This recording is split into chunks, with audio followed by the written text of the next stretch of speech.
Alright, RPG rules tutorial about status effects. In the second one, after doing buffs, we're going to have a look at some of the things that all status effects share, some of the general settings. So I'll just go through these one at a time in order. So we've got a rainbow guy here. From the previous tutorial, we'd set up his red ray to have a weaken effect on it. There it is. Click through to that, and that's a buff that does minus 50% damage resistance. Makes the target take more damage every time you use it. 5 damage, 6 damage, 10 damage, 15 damage, and so on. Now, we can see here that the test dummy has a little tooltip and a little icon there saying it's got, you know, so many stacks of weaken, and you can see a countdown on them and what that's actually amounting to. That's set in the HUD settings, the icon and the tint there. Currently we don't have an in-game visual effect.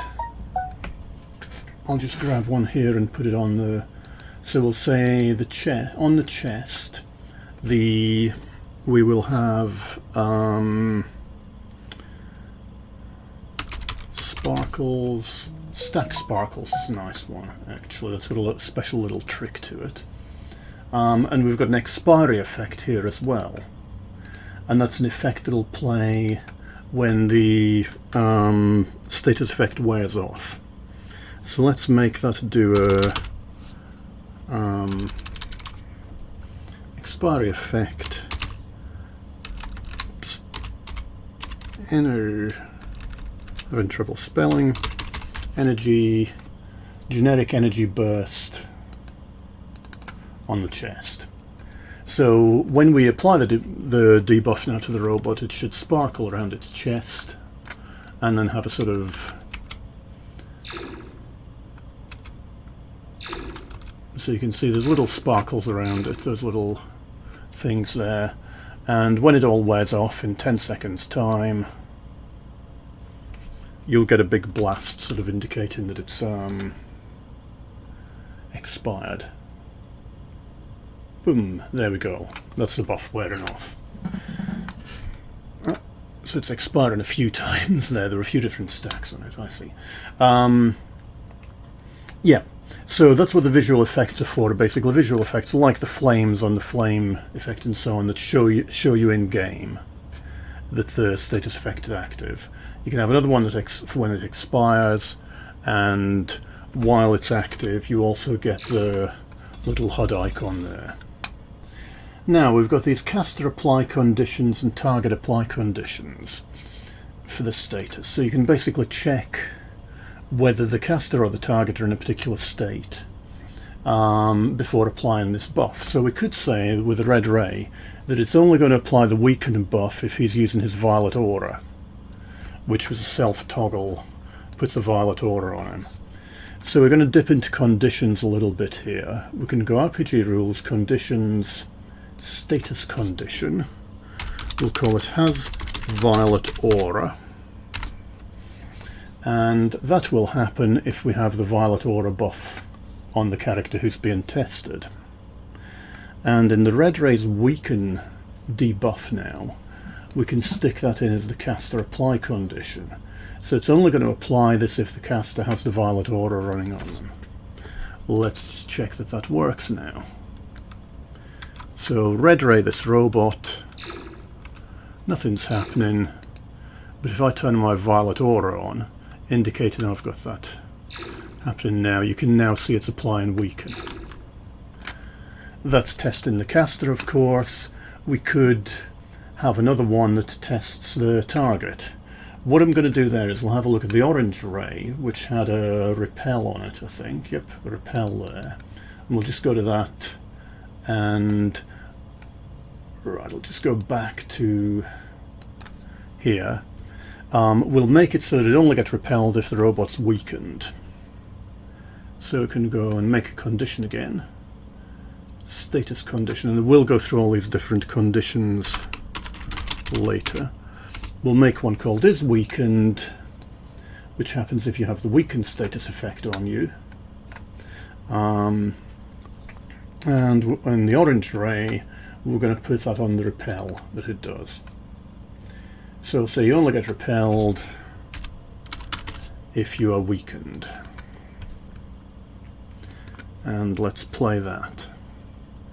So now we should find, when we use the orange ray, it doesn't repel the robot, but if we use the red ray first to weaken them, oh wait, yeah, we have to put the violet aura on to be able to weaken the robot, and now it repels the robot as long as the robot's weakened. So you've got that series of sort of effects there, of conditions rather, on each effect. I'll just undo that one because that's in a outside of Rainbow Guy's folder there. What you'd want to do there is copy repel and make a repel if weakened separate effect, I think. Right, so going back to the weaken buff, so that's what those conditions are. Caster apply condition, target apply condition. You could have things like, you know, you have to electrostatically charge the target up before you can knock them back. Could be that certain status effects only apply to characters who are made out of metal, and so on and so on. Now we have an expiry settings here. When a status effect expires, we saw that you can play a visual effect when that happens. You can also have another status ticks over and takes effect at that point. So let's do a really simple one. When this wears off, they get knocked down. You know, so they fall over when the status effect wears off. I'll get rid of that violet aura because I'm going to keep forgetting it. We'll just have it that the red ray weaken happens all the time. Okay, so here we go. We're going to red ray that robot and watch him. Good. 13 seconds to count down now. And we should see him fall over when this wears off.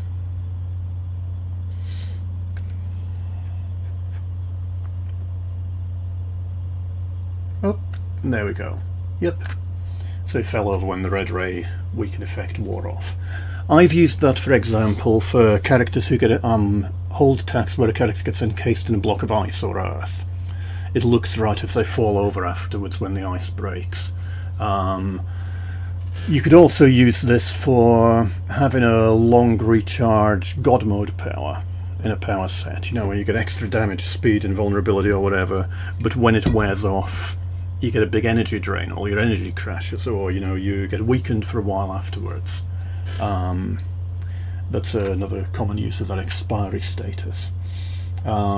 If we did something like, you know, we notice the knockdown, we've now got an expiry duration. That doesn't apply to knockdown because it's instantaneous, but you could have, what could we do? Yeah, have a buff there and it applies for 5 seconds, for 10 seconds, 30 seconds or whatever when this one wears off. Okay, now we also have max hit points. I'll leave that knockback in. Let's say we now make it that this buff has 1 hit point, not to all damage types. That means that any damage done to the character can make the buff disappear prematurely. So I'll show you that. We can, right, he's got a few seconds left on there, but boom. As soon as we use the yellow ray, it disappears completely. The yellow ray is energy damage. We could make it that this weaken only gets removed by magic damage, for example. And if we do this now, we will see that we can do damage to the character without removing the status effect. Yep, that's not magic damage there. We're fine. Do we have any magic damage? Don't think we do. Oh, we've got some crushing damage there. Okay, so that's a good illustration. It only gets removed by, say, physical damage, the weaken. So if we red ray the robot, we can now keep doing energy to him without removing the debuff, but if we do some crushing damage, it instantly takes the debuff away. Where you might use that is sleep, for example. You could have a hold which has 1 hit point, so any damage breaks the hold. You know, I don't have a specific sleep effect built into RPGRules, you just do a hold with 1 hit point. You could also use it for a bit of kind of game physics, like have an ice hold that wears off if fire damage is done to it. And then you could maybe leave the target wet afterwards, which is a status effect that makes them a bit more vulnerable to electricity and so on. You could have, you know, a fire ring that can be removed by any cold damage done to the character and so on. It's all to give a little bit more of that sort of puzzle mechanics, pseudo-physics flavour to things. But in general, you've got 0 max hit points for any hold. You could go down the route Champions Online did, where every hold status effect has a number of hit points, and the more you damage someone who's paralysed or held, the more likely they are to recover from it. Next one, we've got struggle settings. If a status effect is tagged as struggleable, that means that when you hammer the keyboard trying to use any of your powers, it decreases the duration. And you can choose which of your stats is going to help decrease the duration. So for example, encasing someone in an ice block could be struggleable against strength. The more you hammer it and the stronger you are, the quicker you can break out of it. Basically that's there just to stop players getting chain held, and that's intended to be used primarily for mezzes and holds, where you can't do anything else. We'll get on to stacking rules now. So if I start red raying this robot here, you can see that it gets ridiculous pretty quickly. Whoops, went a bit too far there. And you know, I've got 6 stacks of red ray on him, giving him like minus 300 resistance, so no wonder he didn't last very long. You know, I've got minus 100 resistance, we'll do 2 more, and we're now at minus 200 to all resistance, so it's taking 3 times damage for everything. What we can do is we can say, right, we only ever want to have 2 stacks of this buff on the character. And we'll undo source selective stacks for now. And this means that basically we can only ever put 2 stacks on him, no matter what. You know, doing another one, we're down to 15 seconds now. We'll refresh the duration again, but it puts a limit, you know, so you can't sort of spam a debuff or a buff of any kind on characters. Where you might use this, say you have a character who can put a force field on an ally that lasts for 2 minutes, and you don't want them to just go blam, blam, blam, repeatedly put it on the same character and build up the defense bonus or resistance bonus. You'd make that source selective, make that maximum stacks of 1. So they can only have that debuff on them once. Source selective stacks means that 2 different powers or 2 different characters can apply 1 stack each. Let's set it up like that. So we'll have 2 stacks, source selective, and we're going to get the yellow ray to do weaken as well. So we'll drop weaken in here. Why do I have 2 of them? There we go. And now when we run it, each of those powers should be able to put 2 stacks of weaken onto the robot. Red ray, 1, 2, not getting any more. Yellow ray can bring it up to, oh, it's on a recharge. Unfortunately, it should last. Oh, but the robot won't. Yeah, but you saw what happened there. The yellow ray was able to put an extra stack on, an extra 2 stacks there. Let's just try that again to get a definitive answer on that.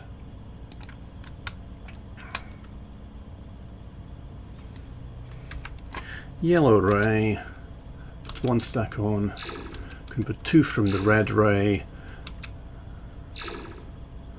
and yellow ray ready to go again.